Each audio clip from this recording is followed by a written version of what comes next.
तो बच्चों देखिए, आज जो है हम लोग अगला चैप्टर सॉइल मैकेनिक्स में पढ़ेंगे, जो कि शेयर स्ट्रेंथ ऑफ सॉइल है। तो सॉइल की शेयर स्ट्रेंथ ये बहुत ही इंपॉर्टेंट चैप्टर है और बहुत ही कंसेप्चुअल चैप्टर है। ये आपको अच्छे ढंग से समझना है और इसमें से आपके परीक्षाओं में सवाल भी आते हैं। तो जो सॉइल की शेयर स्ट्रेंथ है वो किन कारणों से होती है? तो शेयर स्ट्रेंथ ऑफ सॉइल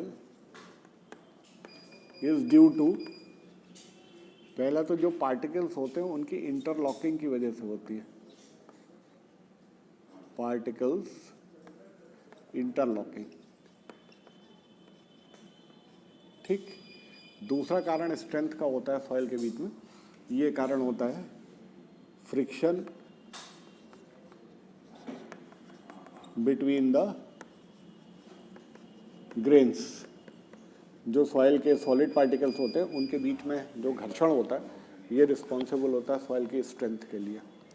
और तीसरा होता है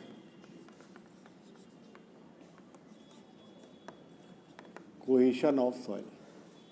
ये तीन कारण होते हैं मेनली जो सॉइल की शेयर स्ट्रेंथ को देते हैं।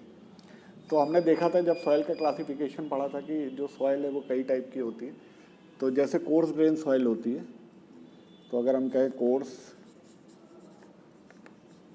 ग्रेन सॉइल, तो कोर्स ग्रेन सॉइल में क्या होगी हमारी? सैंड और ग्रेवल। इसमें जो मेन शेयर स्ट्रेंथ होती है वो पार्टिकल की इंटरलॉकिंग की वजह से होती है and frictional between the grains, internal friction between the grains के कारण जो होती है मेन स्ट्रेंथ होती है, जो सैंड और ग्रेवल लेते हैं, ठीक है। ऑन द अदर हैंड जो दूसरे स्पेक्ट्रम में फाइन ग्रेन सॉइल जो होती है, फाइन ग्रेन सॉइल, इसमें क्या होता है? Clay, mainly clay. तो मेनली क्ले को अगर देख लें तो इसमें जो स्ट्रेंथ होती है वो कोहिशन की वजह से होती है। इसमें जो स्ट्रेंथ है वो कोहिशन की वजह से होती है, ठीक है। और सिल्टी सॉइल जो है,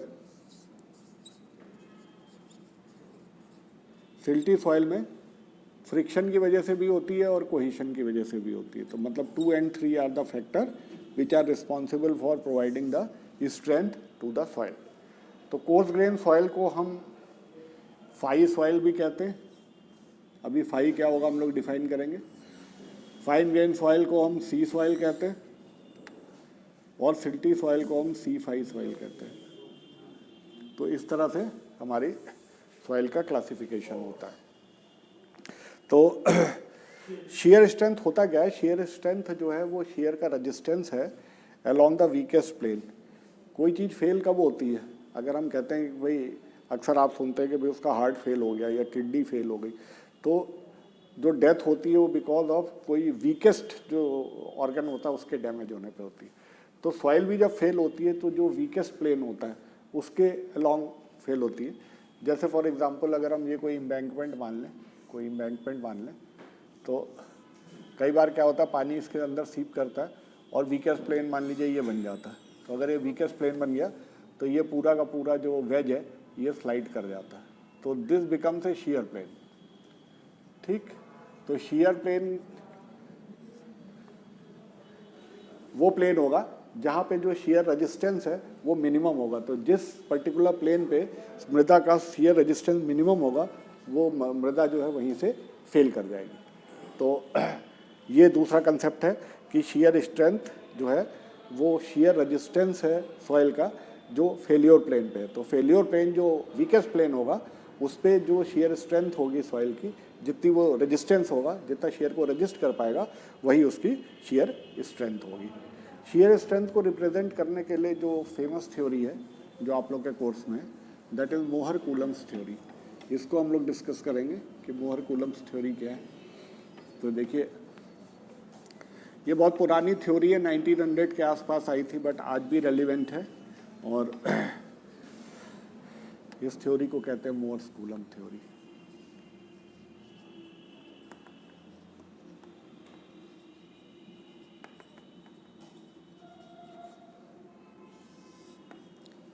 मोहर कूलम्स थ्योरी। मोर्स ने ये कहा था कि जो फेल्योर प्लेन पे जो शियर स्ट्रेंथ है that is a function of normal stress.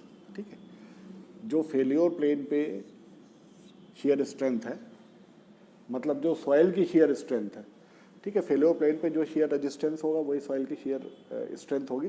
तो फेल्योर प्लेन पे जो शियर रेजिस्टेंस है या जो शियर स्ट्रेंथ ऑफ सॉइल है, इसको ऐसे कह सकते हैं, शियर स्ट्रेंथ ऑफ सॉइल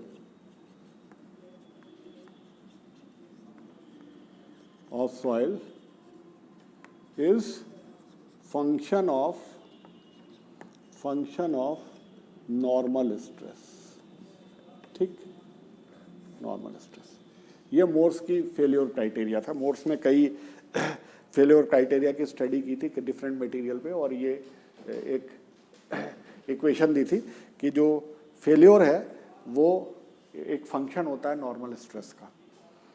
अब देखिए एक चीज समझने की कोशिश कीजिए। मान लीजिए कि एक बुक है, सपोज कर लीजिए ये बुक है, या एक टेबल है, और टेबल को मैं पुश करता हूँ। तो टेबल को पुश करूँगा तो क्या होगा, एक फ्रिक्शनल फोर्स लगेगा म्यू इंटू डब्ल्यू, और एक फोर्स के बाद वो टेबल खिसकने लगेगी, ठीक, स्लाइड करने लगेगी। सपोज कर लीजिए उस टेबल में मैं 4 किताबें रख दूँ, तो मेरे को स्लाइड करने के लिए क्या करना पड़ेगा, और फोर्स लगाना पड़ेगा। अगर उस टेबल पे मैं 20 किताबें रख दूं तो क्या होगा, उसे और फोर्स लगाना पड़ेगा। तो हमने फ्रिक्शन में पढ़ा था कि जो फ्रिक्शन होता है वो किस चीज़ पे डिपेंड करता है, वो फंक्शन होता है नॉर्मल रिएक्शन के। ठीक है ना, आपने देखा था कि अगर ये आर रिएक्शन है तो mu into R, this is the frictional resistance.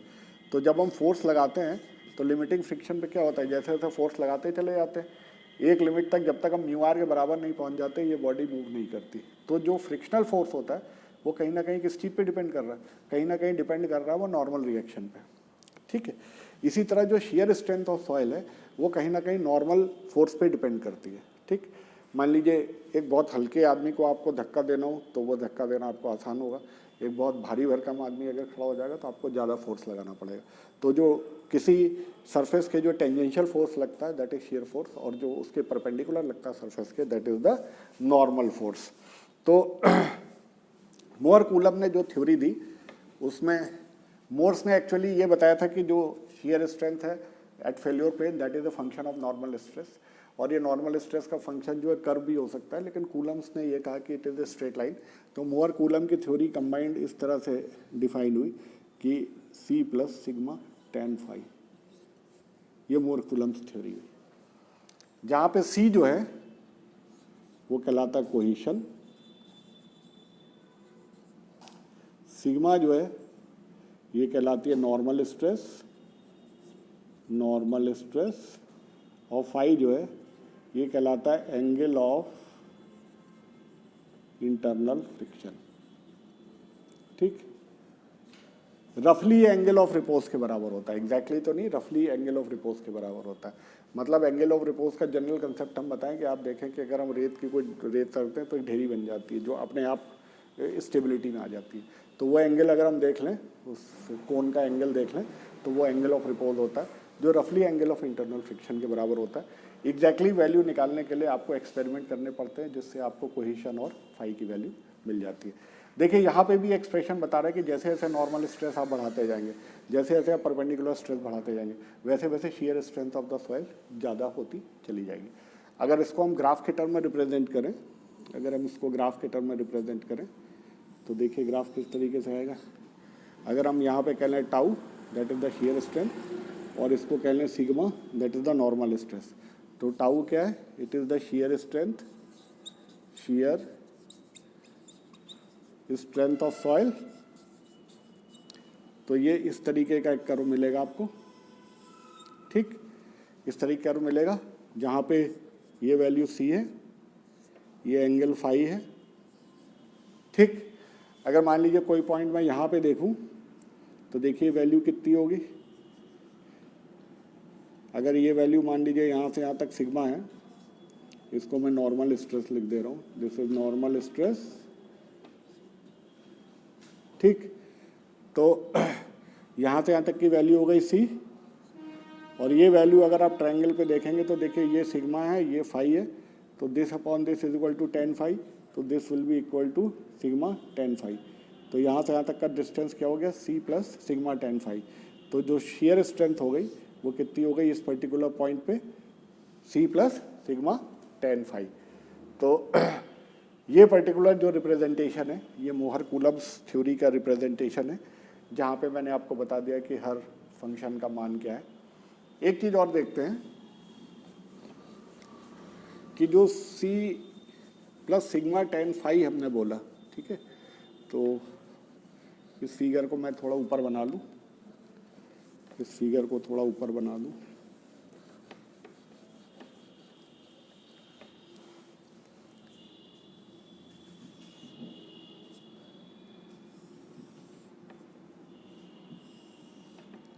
This is tau is equal to C plus sigma ten phi, जहाँ पे ये सी था, ये फाई था, यहाँ पे नॉर्मल स्ट्रेस और ये शियर स्ट्रेस, ठीक। ये जो tau is equal to C plus sigma ten phi है, ये लाइन फेल्योर बता रही है, ठीक है। तो इसको फेल्योर इन्वेलप भी कहते हैं, इस लाइन को फेल्योर इन्वेलप भी कहते हैं, इसका नाम याद कर लीजिए, दिस इज फेल्योर इन्वेलप, ठीक। अब मान लीजिए कि आपकी कोई मृदा है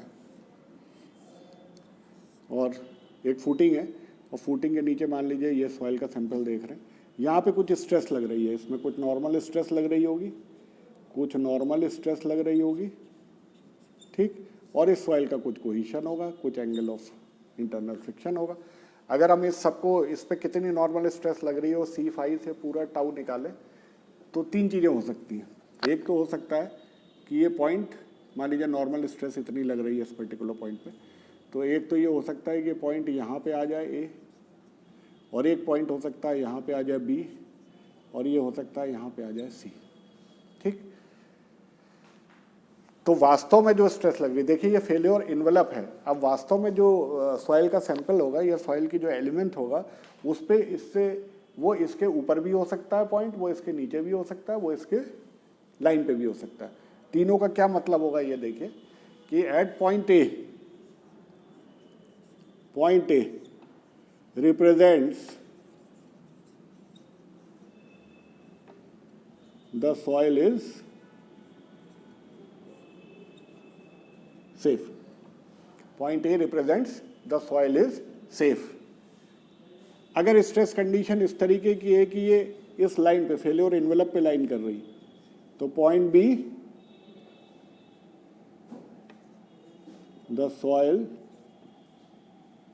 is at failure, just fail होने वाली है सॉइल, और point C not possible, this stress conditions, stress condition है, ये स्ट्रेस एग्जिस्ट ही नहीं करती, क्योंकि इतनी स्ट्रेस सॉइल पे पहुंचने से पहले ही सॉइल जो है बी पॉइंट पे फेल हो जाएगी। तो ये जो हमारी सॉइल होगी इस फेलियर एनवेलप के इस रीजन के अंदर जो भी सॉइल होगी वो अंडर कंसिडरेशन होगी।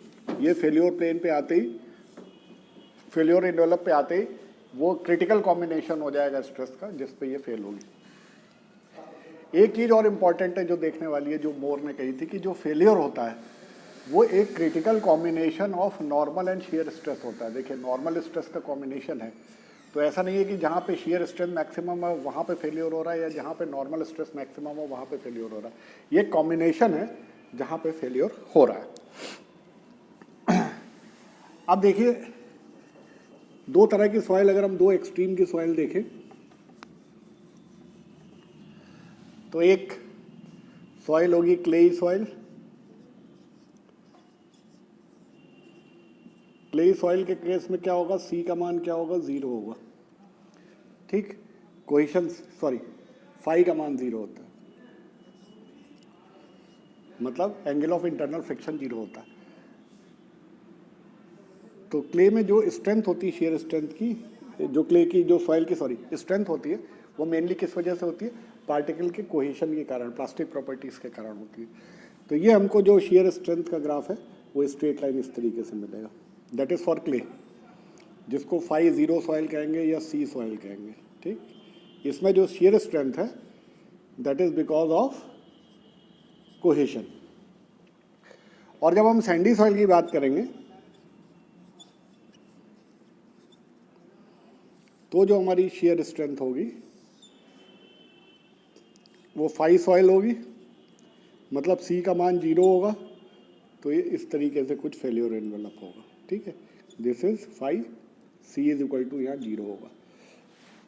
तो यहाँ पे अगर आप shear स्ट्रेंथ की बात करेंगे तो क्या होगा, tie f is equal to c 0 हो गया, सिग्मा 10 फाई, और यहाँ पे क्या हो जाएगा, टाउ इज इक्वल टू सी, ये स्ट्रेंथ हो जाएगी. ठीक है, तो ये डिस्कशन हुआ मोहर कूलम्स थ्योरी पे, और हमने आपको बताया फेलियर एनवेलप का क्या रोल होता है. और मोहर कूलम थ्योरी में ये कहा गया कि जो फेलियर एनवेलप है वो स्ट्रेट होता है. कई और थ्योरीज हैं जिसमें फेलियर एनवेलप को कर्व माना जाता है, लेकिन मोहर कूलम थ्योरी जो सिंपलेस्ट फॉर्म की है जिसमें स्ट्रेट लाइन माना जाता है. और कोई भी जो वास्तव में जो स्ट्रेसेस होती है जब सॉइल एलिमेंट में ज़मीन के नीचे, तो जब तक वो इस फेलियर प्लेन पे स्ट्रेस नहीं पहुंचती है तब तक वो सॉइल फेल नहीं होती. और इस फेलियर प्लेन के ऊपर जो है ये संभव ही नहीं है कि वो स्ट्रेस सॉइल ले सके, क्योंकि उसके पहले ही सॉइल फेल हो चुकी होगी. तो ये सी स्टेज जो है वो एग्जिस्ट ही नहीं करेगी. मॉडिफाइड मोहर कूलम्स थ्योरी क्या होती है? मॉडिफाइज बाद में ये देखा गया, जब कंसोलिडेशन का फिनोमेनन पूरा पढ़ा गया तो बाद में ये देखा गया कि जो टोटल स्ट्रेस है उसका इतना बड़ा रोल नहीं होता सॉइल की shear स्ट्रेंथ में. जो रोल होता है वो इफेक्टिव स्ट्रेस का होता है. तो अगर हम कहें मॉडिफाइड मोहर कूलम थ्योरी,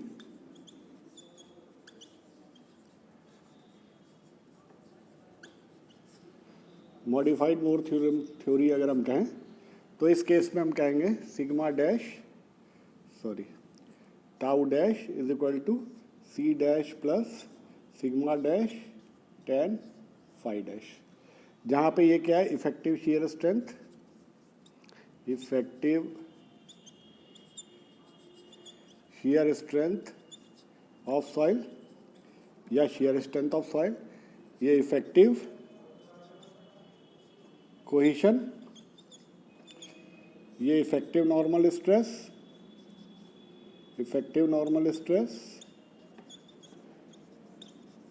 और ये क्या होगा, इफेक्टिव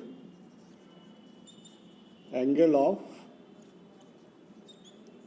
इंटरनल फ्रिक्शन. ठीक है, तो हमने देखा था जब कंसोलिडेशन मॉडल पढ़ा था कि इफेक्टिव स्ट्रेसेस क्या होती है. तो वास्तव में जो shear स्ट्रेंथ हम इंटरेस्टेड होते हैं वो टोटल shear स्ट्रेंथ में नहीं इंटरेस्टेड होते हैं, हम इफेक्टिव shear स्ट्रेंथ पे होते हैं इंटरेस्टेड. और इस बात पे इंटरेस्टेड होते हैं कि वास्तव में जो सॉइल के ग्रेन्स हैं वो कितना लोड ले पा रहे हैं, और वास्तव में जो सॉइल ग्रेन्स है उसमें कितनी नॉर्मल स्ट्रेस आ रही है, और उसका एंगल ऑफ कोई इंटरनल फ्रिक्शन कितना है, और उसका कोहेशन कितना है. अब अगली चीज़ ये देखते हैं कि फेल्योर कंडीशन, ये पॉइंट ए या हम सी जो कह रहे थे, ये किस तरीके से बनती है. तो ज़रा समझने की कोशिश करिएगा.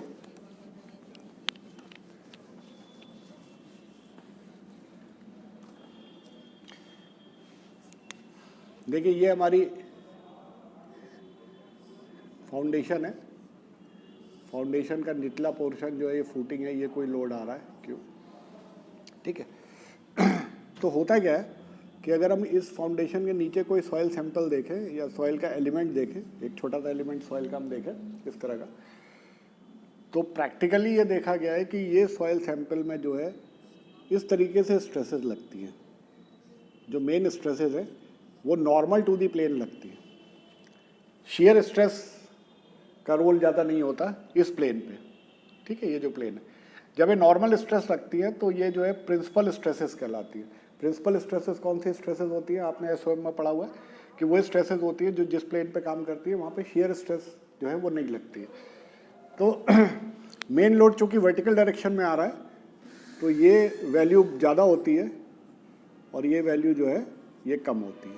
ठीक, तो सिग्मा 1 क्या होता है, major principal stress, major principal stress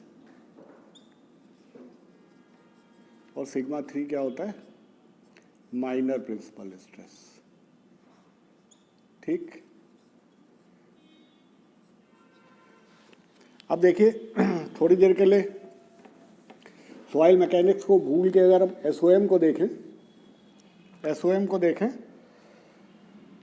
तो अगर हमको इस थोड़ा सा मैं इसको इनलार्ज बना दूं, थोड़ा सा बड़ा बना दूं ताकि और आपको क्लैरिटी से दिखे।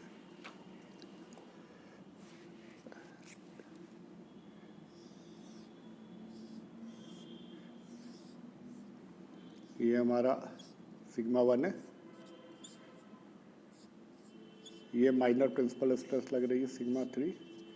अगर मान लीजिए इस एलिमेंट के अंदर मैं कोई प्लेन ले लूं जो कि अल्फा डिग्री पे ले लूं, एक प्लेन है जिसमें मैं स्ट्रेस पता करना चाह रहा हूं, तो स्ट्रेस यहाँ पे दो तरह की स्ट्रेस होगी, एक होगी नॉर्मल स्ट्रेस जिसको हम कहेंगे सिग्मा एन, और एक होगी शियर स्ट्रेस जिसको हम कह लें टाउ।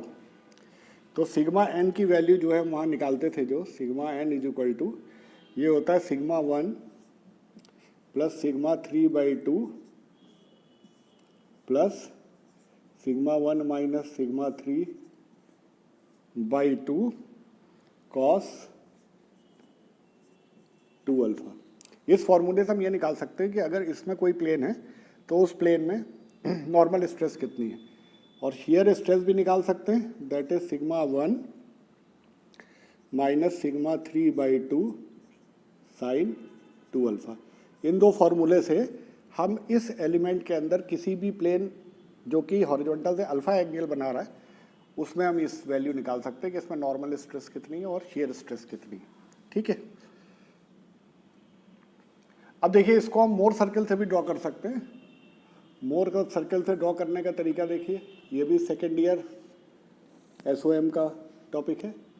पहले हम ये सिग्मा 3 ड्रॉ कर लेते हैं, फिर सिग्मा 1 ड्रॉ कर लेते हैं। इधर क्या होता है, नॉर्मल स्ट्रेस होती है, ठीक है, और इधर शियर स्ट्रेस होती है टाउ। अब अगर हम इस पूरे को डायमीटर लेके बीच में केंद्र बनाते हुए एक सर्कल बना दें, ठीक, सेमी सर्कल बना लें तो हमारा पार्ट हो जाएगा। पूरा सर्कल भी बना सकते हैं तो कोई दिक्कत नहीं, बट सेमी सर्कल से काम हो जाएगा। तो एक सेमी सर्कल अगर हम बना लें, ठीक, और इसके सेंटर से जितना एंगल ये बन रहा है उसका जस्ट डबल एंगल, मतलब अगर अल्फा है तो 2 अल्फा। अगर हम 2 अल्फा एंटी क्लॉकवाइज में चलें, ठीक है, तो ये पॉइंट जो मिलेगा, इस पॉइंट पे जो स्ट्रेसेस होंगी, ठीक है, तो ये स्ट्रेस जो है अगर यहाँ से यहाँ तक नापेंगे तो ये सिग्मा एन होगी जो इसके बराबर है, और ये स्ट्रेस टाउ होगी जो इसके बराबर है। तो हम मोर सर्कल से भी निकाल सकते हैं, मोर सर्कल से भी निकाल सकते हैं कि किसी प्लेन अल्फा पे वास्तव में स्ट्रेसेस क्या हो रही हैं, ये हम निकाल सकते हैं। ठीक है, अब देखिए दो चीज़ें हो सकती हैं। मान लीजिए इसको मैं मिटा दे रहा हूँ, मान लीजिए मैं मोर सर्कल से समझा दे रहा हूँ। मान लीजिए मोर सर्कल से हमने ड्रॉ किया, अब दोनों चीज़ों को मैं बना रहा हूँ। पहले हमने क्या किया,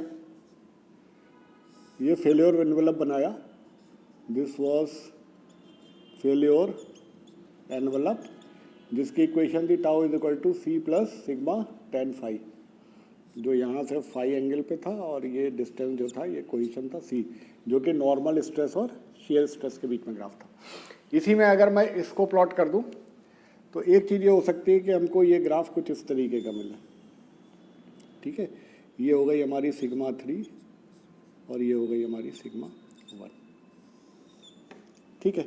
ये मान लीजिए पहला एलिमेंट है और पहले एलिमेंट पे हमारी ये सिचुएशन मिल रही है, तो ये पूरा का पूरा जो सर्कल बन रहा है वो बिलो दिस फेल्योर एनवेलप है। तो इस एलिमेंट पे जो भी स्ट्रेस कंडीशन डेवलप हो रही है, वो इस कहीं भी प्लेन में जो भी स्ट्रेसेस डेवलप हो रही है वो हमेशा फेल्योर स्ट्रेसेस से कम है। मतलब इस पर्टिकुलर केस में अगर मैं इसको केस 1 बोल दूं, केस 1 बोल दूं, तो केस 1 का ये मोर सर्किल है, तो soil is safe, soil is safe, ये सेफ। अब मान लीजिए मैंने क्या किया, दूसरा सेटअप लिया, दूसरा सैंपल लिया जिसमें ये सिग्मा 1 की सेकेंड वैल्यू ले ली, ये मान लीजिए सिग्मा 1 की पहली वैल्यू थी, ये पहला एक्सपेरिमेंटल सेटअप था, ठीक, 1 1 बोल दिया मैंने इसको, तो सिग्मा 3 1 सिग्मा 1 1। दूसरे केस में क्या किया मैंने, सपोज कर लीजिए हम और नीचे चले गए या लोड बढ़ गया, उसकी वजह से क्या होगा, सॉइल में स्ट्रेसेस बढ़ जाएंगे। सॉइल में स्ट्रेसेस बढ़ जाएंगे तो मान लीजिए अब ये स्ट्रेसेस जो है हमारी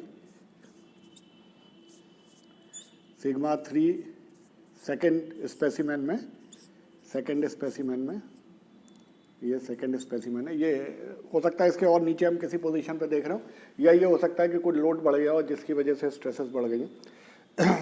तो क्या होगा अगर हम इसको प्लॉट करें तो ये सिग्मा 1 की भी वैल्यू बढ़ी है और सिग्मा 3 की भी वैल्यू बढ़ी है।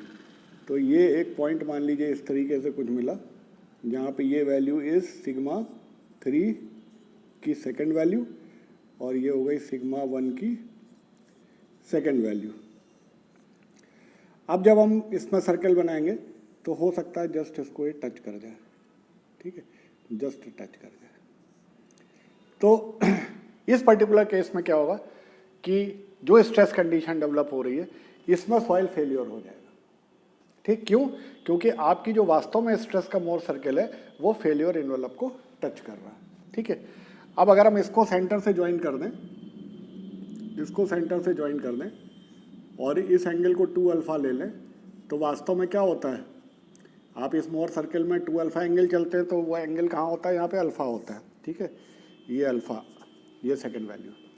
तो अगर मैं इसको अल्फा 1 कह लूँ पहले फिगर को, इसको अल्फा 2 कह लूँ, तो ये अल्फा 2 है। ये अल्फा 2 जो प्लेन है this is the failure plane. यहाँ पे जो भी कॉम्बिनेशन स्ट्रेस का होगा, ये स्ट्रेस का कॉम्बिनेशन आप निकाल सकते हैं शियर और नॉर्मल स्ट्रेस का, या उस फॉर्मूले से निकाल सकते हैं। तो जो भी स्ट्रेस का कॉम्बिनेशन है वो कॉज करेगा इस शियर प्लेन में फेलियर की स्ट्रेस का। तो ये जो शियर स्ट्रेंथ होगी, ये जो शियर स्ट्रेस होगी, ये कहाँ पे है, इस फेलियर प्लेन पे है। फेलियर प्लेन पे क्यों है, क्योंकि आपका जो मोर सर्कल है वो फेलियर एनवेलप को टच कर रहा है। तो ये स्ट्रेस कंडीशन जो पहली वाली है ये सेफ कंडीशन है, इसमें कहीं फेल नहीं हो रहा। लेकिन दूसरी वाली जो कंडीशन है इसमें मोर सर्कल आपका फेलियर एनवेलप को टच कर रहा है। फेलियर एनवेलप को टच कर रहा है मतलब ये स्ट्रेस का क्रिटिकल कॉम्बिनेशन है जिसमें ये फेल हो रही है, और इसमें फेल किस एंगल पे हो रही है, अल्फा 2 एंगल पे हो रही है। तो अल्फा 2 एंगल पे चाहे सॉइल यहाँ से फेल करेगी, चाहे यहाँ से फेल कर जाएगी, पैरेलल लाइंस में कहीं से भी फेल कर जाएगी, ये सॉइल यहाँ से शेयर कर जाएगी दोनों उसमें। और इस फेलियर प्लेन में जो शियर स्ट्रेस होगी, जो शियर स्ट्रेस होगी, ठीक, ये शियर स्ट्रेस होगी, ये जो शियर स्ट्रेस होगी वही सॉइल की शियर स्ट्रेंथ कहलाएगी, वही सॉइल की शियर स्ट्रेंथ कहलाएगी, ठीक है। तो अब दो चीज़ें हैं कि वास्तव में शियर स्ट्रेंथ आप देख लीजिए, इस पर्टिकुलर में शियर स्ट्रेंथ कितनी है यहाँ तक। तो अगर वास्तव में जो शियर स्ट्रेंथ है वो इस फेलियर एनवेलप के शियर स्ट्रेंथ से कम है, या वास्तव में जो शियर स्ट्रेस डेवलप हो रही है, स्ट्रेंथ नहीं करी, स्ट्रेस डेवलप हो रही है, वो इस फेलियर प्लेन पे जो शियर स्ट्रेस है उससे यदि कम है तो ये सॉइल सेफ है, और यदि उसके बराबर है तो ये सॉइल जस्ट फेल होने वाली है, ठीक है। तो ये बहुत इंपॉर्टेंट चीज़ है जो आपको पता होना चाहिए। तो अगर आपकी शियर स्ट्रेस, मान लीजिए आपने ये शियर स्ट्रेस निकाल रहे हैं, तो ये मान लीजिए आपने फॉर्मूले से निकाली या 2 अल्फा पे रोटेट करके निकाल लिया आपने, ठीक है। तो ये शियर स्ट्रेस का मान यदि फेलियर पे स्ट्रेस से कम है, यदि ये शियर स्ट्रेस एक मोर सर्कल बनाए, दूसरा मोर सर्कल बनाए या तीसरा बनाए, इस पे जो भी शियर स्ट्रेस आ रही है, ठीक है, किसी एक पर्टिकुलर प्लेन पे, अगर इसका मान इस शियर स्ट्रेंथ से कम है, इस शियर स्ट्रेंथ मतलब इस वैल्यू से कम है, तब ये सेफ होगी, और इसका मान अगर इससे ज़्यादा है टाउ एफ से तो ये अनसेफ होगी, अनसेफ होगी, ठीक है। तो इस तरीके से हमको देखना है कि सॉइल सेफ होगी या अनसेफ होगी। तो जब भी हमारा मोर सर्कल फेलियर एनवेलप को टच करेगा वो एक क्रिटिकल कंडीशन बनेगी जो फेलियर प्लेन को बताएगी, और वो एक टिपिकल कंडीशन होगी जो ये बताएगी कि उस प्लेन पे कितनी शियर स्ट्रेस होगी, और जितनी उस प्लेन पे शियर स्ट्रेस होगी वही उस मृदा की क्या होगी, शियर स्ट्रेंथ होगी, ठीक है। तो अब देखिए इससे पहले आगे बढ़े थोड़ा सा मोर कूलम्स थ्योरी की लिमिटेशन की बात कर लें।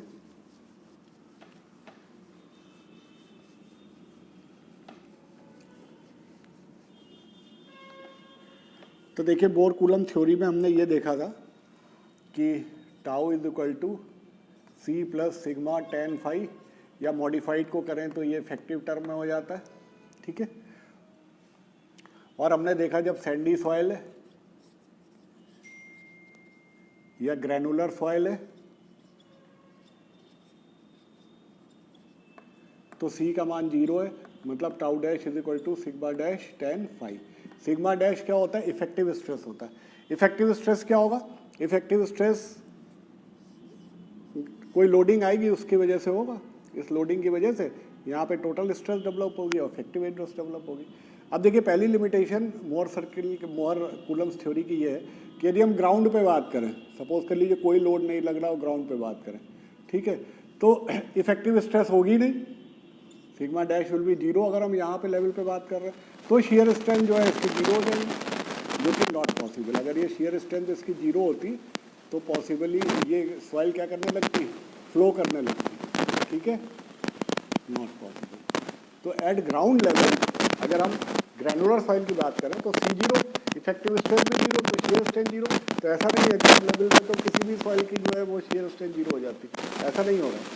तो ग्रैनुलर सॉइल में देखिए ये 0 नहीं हो रहा, इसका मतलब ये लिमिटेशन है कि ग्राउंड लेवल पे अगर हम बात कर रहे हैं इसकी सेटिस्फाई होने की लिमिटेशन की, ये नहीं हो पाएगा। दूसरी चीज़ ये कि अगर हम क्लेई सॉइल की बात करें, सपोज तो क्लेई सॉइल में क्या होता है? सपोज कर लीजिए हम क्लेई सॉइल की बात करें तो क्लेई सॉइल मानते हैं, ठीक है, तो टाउ डैश जो है वो सी डैश के बराबर आता है। प्रैक्टिकली में देखेंगे कि जैसे से आप डेप्थ में जाते हैं वैसे वैसे क्या होता है, सॉइल डेंस होती जाती है और फाई तो फाई इज प्रैक्टिकली, ठीक है, तो प्रैक्टिकली ये नॉन जीरो होता है, 0 नहीं हो पाता। तो 0 नहीं होता है तो क्या होता है, इसकी स्ट्रेंथ क्या होगा? फाई बढ़ेगा तो बढ़ जाएगी, इफेक्टिव स्ट्रेंथ भी बढ़ेगी तो क्या होगा? शियर स्ट्रेंथ बढ़ जाएगी। तो किसी केस में जैसे हम कहते हैं कांस्टेंट है, अगर ये डेप्थ के साथ हम जाएंगे इफेक्टिव स्ट्रेस इंट्रोड्यूस हो जाएगी, जिसकी वजह से वैल्यू कांस्टेंट नहीं रहेगी बल्कि ये भी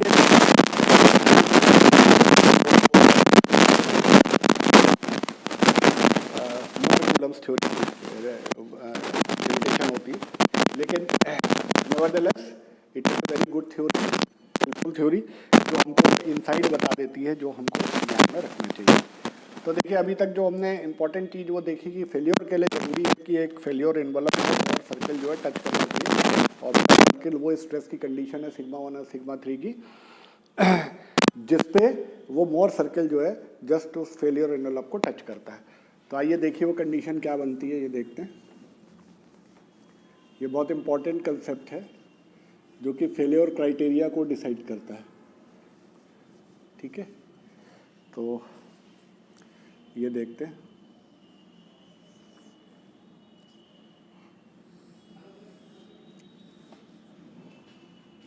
देखिए ये जो है हमारा फेलियर एनवलप है, ठीक, tau is equal to C plus sigma ten phi. अभी मैं ऐसे बता दे रहा हूँ, बाद में लास्ट में डैश लगा दूंगा इफेक्टिव उसमें। और ये हमारा एक मोर सर्कल है जो इसको टच कर रहा है, ये मान लीजिए टच कर रहा है मोर सर्कल। ये वैल्यू है सिग्मा 3, ये वैल्यू है सिग्मा 1, ठीक। ये इसका सेंटर है सी, ये सेंटर सी मान लेते हैं, ये ओरिजिन ओ है, ठीक है। ये वैल्यू फाई दी हुई है, ये वैल्यू कोहेशन सी दी हुई है, ये बिटवीन सिग्मा एंड टाउ हमने ग्राफ खींचा हुआ है। इसको अब मैं थोड़ा पीछे बढ़ा दूँ, इसको मैं पीछे बढ़ा दे रहा हूँ, इस कलर की पेन से बढ़ा दे रहा हूँ। तो ये देखिए ये एंगल फाई है तो ये एंगल भी फाई हो जाएगा। C upon this distance will be ten phi, तो this distance will be equal to c upon ten phi. तो यहाँ से यहाँ तक का डिस्टेंस हो जाएगा सी कॉट फाई, ये इस ट्रायंगल से निकल जाएगा, ठीक है। दूसरी चीज़ देखिए कि अगर मैं इसको ड्रॉ करूं तो ये एंगल होगा 2 अल्फा। 2 अल्फा कौन सा एंगल है? 2 अल्फा ये एंगल है, ये हमारा सिग्मा 1 लग रहा है, मेजर प्रिंसिपल स्ट्रेस, ये माइनर प्रिंसिपल स्ट्रेस, और ये कहीं अल्फा है, तो ये एंगल 2 अल्फा बन रहा है। ठीक है, अब देखिए ये चूंकि टेंजेंट है, इस पर नॉर्मल बना हुआ है, तो ये एंगल 90 डिग्री होगा, और ये दो इंटरनल एंगल्स जो एक्सटर्नल एंगल के बराबर होंगे, तो 2 अल्फा का मान होगा 90 + 5। तो यहाँ से जो अल्फ़ा का मान होगा ये होगा 45 + 5/2। देखिए बहुत इंटरेस्टिंग चीज़ मिली कि जो फेलियर ऑफ प्लेन है it is always decided at an angle of 45 + 5/2। तो अगर आपको फाई की वैल्यू पता है तो आप ये बता सकते हैं कि सॉइल एग्जैक्टली कहाँ से फेल करेगी। तो इसलिए ये क्राइटेरिया बहुत इंपॉर्टेंट है कि वास्तव में सॉइल एलिमेंट कहाँ से फेल करेगा। तो अगर मान लीजिए मैं मान लूँ कि सपोज कर लीजिए कि मैं मान लूँ कि फाई जो है किसी सॉइल का 30 डिग्री है, तो अल्फ़ा की वैल्यू क्या हो जाएगी 45 + 30 / 2, दैट इज़ 60 डिग्री। मतलब 60 डिग्री पे ये फेल होगी। तो हॉरिजॉन्टल से 60 डिग्री चाहे यहाँ से हो जाए, चाहे यहाँ से हो जाए, चाहे यहाँ से हो जाए, चाहे यहाँ से, कहीं से भी फेल कर जाएगी। लेकिन फेल करने का इसका जो प्लेन है दैट इज़ फिक्स्ड, वो यहीं से फेल करेगी। ठीक, अब देखिए ये कितनी मिलेगी, सिग्मा 1 - सिग्मा 3, यहाँ से यहाँ तक की डिस्टेंस हो जाएगी। और सेंटर की बात करूँ यहाँ से यहाँ तक, तो ये सिग्मा 1 - सिग्मा 3/2 हो जाएगी। ये भी सिग्मा 1 - सिग्मा 3/2 हो जाएगी। ठीक है, तो radius of the circle is sigma 1 - sigma 3/2। अब देखिए अगर मैं यहाँ से लेके यहाँ तक का डिस्टेंस OC देखूँ, डिस्टेंस OC देखूँ, तो that will be equal to sigma 3 + sigma 1 - sigma 3/2, that is equal to sigma 1 + sigma 3/2। ठीक, तो जो यहाँ से यहाँ तक का डिस्टेंस हो गया आपका, ये हो गया sigma 1 + sigma 3 divided by by 2। ठीक, अब देखिए इसको अगर मैं मान लूँ पॉइंट A, इसको मान लूँ पॉइंट B, तो अगर इस ट्रायंगल में देखूँ ABC, तो अगर मैं देखूँ ट्रायंगल ABC, तो देखिए साइन फाई की वैल्यू क्या होगी, sine phi will be equal to sigma 1 - sigma 3/2। ठीक है, sigma 1 - sigma 3/2 divided by C cot phi plus sigma 1 + sigma 3 divided by 2। ठीक है, इसको क्रॉस मल्टीप्लाई कर लेते हैं, तो ये हो जाएगा C cot phi is cos upon sine, ये साइन इससे कैंसिल हो जाएगा, तो ये हो जाएगा C cos phi plus sigma 1 + sigma 3 divided by 2 sine phi will be equal to sigma 1 - sigma 3 divided by 2। इस 2 को अगर यहाँ मल्टीप्लाई कर दें तो ये बटे 2 हो जाएगा, ये 2 कैंसिल हो जाएगा। ठीक है, तो ये इक्वेशन आ जाएगा। अब अगर सिग्मा 1 को मैं यहाँ ले जाऊँ तो ये हो जाएगा sigma 1 - sine phi will be equal to sigma 3, ये इधर आ जाएगा 1 + साइन फाई, ठीक, और प्लस 2C cos फाई, या sigma 1 will be equal to 1 + sine phi upon 1 - sine phi into sigma 3 plus 2C upon 1 - 2C cos phi upon 1 - sine phi, ये हो जाएगा। ठीक है, अब एक चीज़ और देखिए कि 1 + sine phi, 1 + sine phi upon 1 - sine phi, ये वैल्यू ट्रिग्नोमेट्री में होती है tan स्क्वायर 45 + 5/2, और